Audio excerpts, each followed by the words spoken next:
చూస్ country delight, live better. ఇప్పుడే country delight app ని download చేసుకోండి.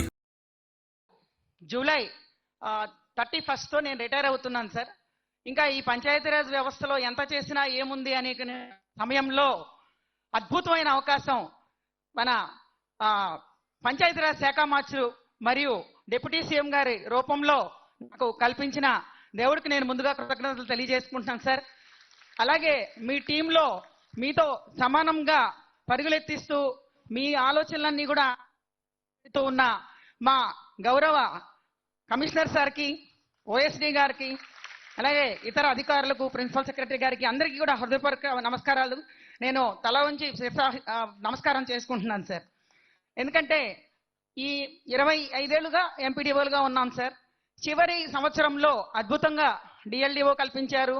అలాగే డిఎల్డిఓ నుంచి కూడా మీరు సిఇఓలుగా కూడా ప్రమోషన్ పొందుతారని ఒక చల్లని కబురు కూడా మాకు చెప్పారు సార్. ఇంకా ఎందుకంటే సార్ 94-95 ప్రాంతాల్లో మాతో పాటుగా జాయిన్ అయిన డిప్యూటీ తహసీల్దార్లు అందరూ కూడా డిఆర్ఓలుగా ఉన్నారు సార్. వాళ్ళందరూ కూడా ఇప్పుడు మేము అక్కడికి వెళ్తే మే కమిన్ సార్ అని వాళ్ళ పర్మిషన్ అడిగి లోపలికి వెళ్ళాల్సిన పరిస్థితి సార్. ఒక రకంగా చేసాం సార్. ఎంత కష్టపడ్డా కానీ అక్కడ మేము చాలా ఇదిగా అయ్యేవాళ్ళం సార్. వాళ్ళతో సమానంగా ఈరోజు మాకు చివరిలో కూడా అవకాశాలు కల్పించిన మిమ్మల్ని జీవితాంతంగా మేము. అలాగే తమరికి చేసుకునే చిన్న సబ్మిషన్ ఏంటంటే సార్, ఇప్పుడు చాలా మంది శానిటేషన్ గురించి మాట్లాడుతున్నారు సార్, పారిశుధ్యం గురించి. ఇది ఒక భూతం లాంటి సమస్య సార్. దేశాలన్నీ కూడా ఎదుర్కొంటున్నాయి. ఇందులో మన దేశం అతీతం కాదు. అయితే వీరికి అందరికీ కూడా ఇప్పుడు కొంతమంది మిత్రులు చెప్పారు, పాత గవర్నమెంట్లో మనం వాలంటీర్స్ని పెట్టినప్పుడు కూడా అప్పుడు మీటింగ్స్లో కూడా నేను ప్రస్తావన తీసుకొచ్చాను సార్. అంటే అప్పుడు నేను ఈ డిస్ట్రిక్ట్ పంచాయతీ రిసోర్స్ సెంటర్ మరియు సాలిడ్ వేస్ట్ మేనేజ్మెంట్లో జిల్లా అధికారిగా నేను పనిచేశాను సార్.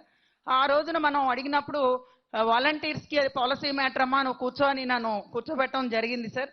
అందువల్ల వాళ్ళకి ఫిక్స్డ్ శాలరీస్ లేక ఈరోజు ఇవ్వలేని పరిస్థితులు ఉన్నాయి సార్. తమరికి నేను విన్నవించుకునేది ఏంటంటే చాలా పంచాయతీలు సార్, గతంలో పాత గవర్నమెంట్లో వాలంటీర్ వ్యవస్థ వచ్చినప్పుడు రివ్యూ మీటింగ్కి పిలిచారు సార్ మమ్మల్ని. రివ్యూ మీటింగ్ పిలిచినప్పుడు నేను లేచి అడిగాను సార్, వీళ్ళందరికీ కూడా మీరు నెలకు 6,000 ఇచ్చినట్టుగా హరిత రాయబారులు కూడా 6,000 ఇవ్వచ్చు కదా అని అడిగితే ఇది పాలసీ మ్యాటర్ అమ్మా మీరు మాట్లాడకూడదని కూర్చోబెట్టారు సార్. సో అది ఆ కొరత ఎప్పుడు బాధిస్తానే ఉండేది సార్. ఈ వాలంటీర్లు ఏమీ చేయకుండా నాయకుల దగ్గర ఉండి అలా జీతాలు తీసుకుంటున్నారు, వీళ్ళు పగలల్లా కష్టపడి వీళ్ళకి 6,000 ఇవ్వలేకపోతున్నామని. అయితే ఇప్పుడు తమరి దయ వల్ల కమిషనర్ గారు మాకు వాళ్ళకి హెల్త్ ఎలవెన్స్ కింద కూడా ఇంకొక 4,000 ఇవ్వమని చెప్పారు సార్. అయితే నేను ప్రధానంగా ఈరోజు ఇక్కడ పెట్టేది ఏంటంటే, చాలా మంది చెప్పారు సర్పంచ్ల బిహేవియర్ ఇదంతా కూడా. కొంతమంది సర్పంచులు అయితే ఆ రోజుల్లో 5 సంవత్సరాల కాలంలో మీరు తప్పనిసరిగా చేయవలసిన బాధ్యతలు ఏమిటి అని నేను సర్పంచ్లు అడిగినప్పుడు ఎవరు కూడా మేము పారిశుధ్యం మా ప్రధాన బాధ్యత, డ్రింకింగ్ వాటర్ మా బాధ్యత అని చెప్పేవారు కాదు సార్. చెక్ బుక్ మాకు సంతకాలు పెడతామే పని, ఇవన్నీ మాకు పని లేదు అని విసురుకునేవారు సార్. సో ఇప్పుడు మనకి గ్రామాల్లో ఈ ఓపెన్ డెఫికేషన్ సమస్య చాలా ఉంది సార్. బహిరంగ మల విసర్జన జరుగుతూనే ఉంది. వీళ్ళు వ్యక్తిగత మరుగుదొడ్లు కట్టుకున్నా కానీ వాడని వాళ్ళు ఉన్నారు. అందువల్ల దయచేసి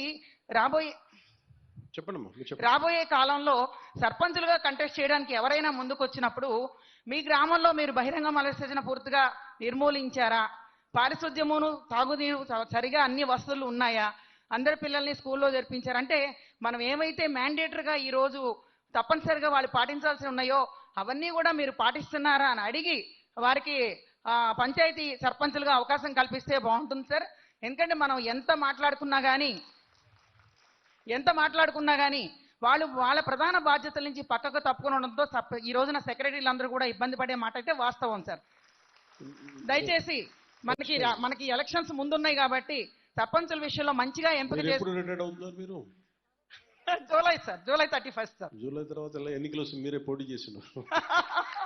thank you very much sir. అదే ఖచ్చితంగా ఈ ఓపెన్ డెఫికేషన్ ఒకటి, తర్వాత మీరు ఎంపీటీఓ గారు కూడా ఇందాక మాట్లాడారు, ఈ గ్రీన్ అంబాసిడర్స్ ఖచ్చితంగా నా మనసు ఎప్పుడు కూడా గ్రీన్ అంబాసిడర్స్ మీద ఉంది. అందుకని థ్యాంక్ యూ వెరీ మచ్. గ్రామాల తాలూకు పరిశుభ్రత కానీ వాళ్ళ చేతిలో ఉంది, వాళ్ళకి ఖచ్చితంగా ఆదుకోవాలి. అది పనిచేసే వాళ్ళకి మనం ఆదుకోకపోతే ఇంకెవరైనా ఆదుకుంటాం. విజువల్లీ క్లీన్ జీపీఎస్ గా చేసుకున్నప్పుడు మనకి స్వచ్ఛ భారతం ఆవిష్కారం అవుతుంది sir. Thank you very much sir. నమస్తే సార్. అలాగే మీరు చెప్పింది కూడా ఏంటంటే అంటే ఒకవైపు ఏమో పొలిటికల్ లీడర్షిప్ కూడా బాధ్యత తీసుకోవాలి. అది మిమ్మల్ని అందరినీ కూడా అడ్మినిస్ట్రేషన్ లో భాగంగా మిమ్మల్ని మీ అందరికీ అకౌంటబిలిటీ ఉంటుంది. మీరు అంటుంది ఏంటంటే let political leadership also at the panchayat level be accountable. అది మీరు అంటున్నారా? లేదు, అది యూనో ఇట్స్ చాలా పర్టినెంట్ పాయింట్. అంటే చాలా పరిగణించాల్సిన అంశం.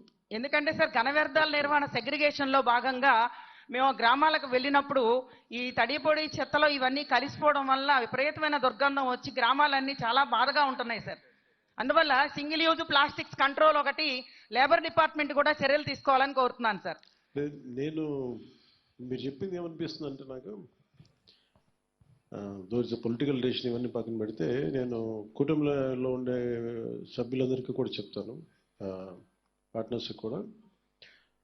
కొంత మీకు అవగాహన ఉంది కాబట్టి పంచాయతీ వ్యవస్థ మీద గ్రామాలు ఎలా ఉండాలనేది కొంత శాతం మీలాంటి ఔత్సాహికులు కూడా ప్రోత్సాహం ఇవ్వాలి. అంటే మీలాంటి వాళ్ళు కూడా పనిచేయాలి దాంట్లో సర్పంచెస్కి. ఇది ఖచ్చితంగా దీన్ని పరిగణిస్తాను సార్. లాస్ట్ విషయం సార్, మాకు ట్రైనింగ్ లో భాగంగా మాకు పిఆర్&ఆర్డి మన ట్రైనింగ్స్ కమిషనర్ సార్ మాకు మన సిపిఆర్ గారు ట్రైనింగ్స్ కమిషనర్ వాళ్ళిద్దరు కూడా మాకు తమిళనాడు పంపించారు సార్. ఒక చిన్న చెప్తాను సార్, అక్కడ ఎక్కడ కూడా వాళ్ళు హోటల్స్ లో ఆకులే వాడుతున్నారు సార్, ప్లాస్టిక్స్ వాటర్లేదు సార్. అంటే టిఫిన్ ప్లేట్ల దగ్గర కూడా బడ్డీల దగ్గర కూడా అరిటాకు వేసి టిఫిన్ పెడుతున్నారు సార్. తమిళనాడు సార్. అక్కడ అరిటాకును అలాగే ఆవులకు పెడుతున్నారు sir. So plastic single use plastics బాగా కంట్రోల్లో ఉంది సార్.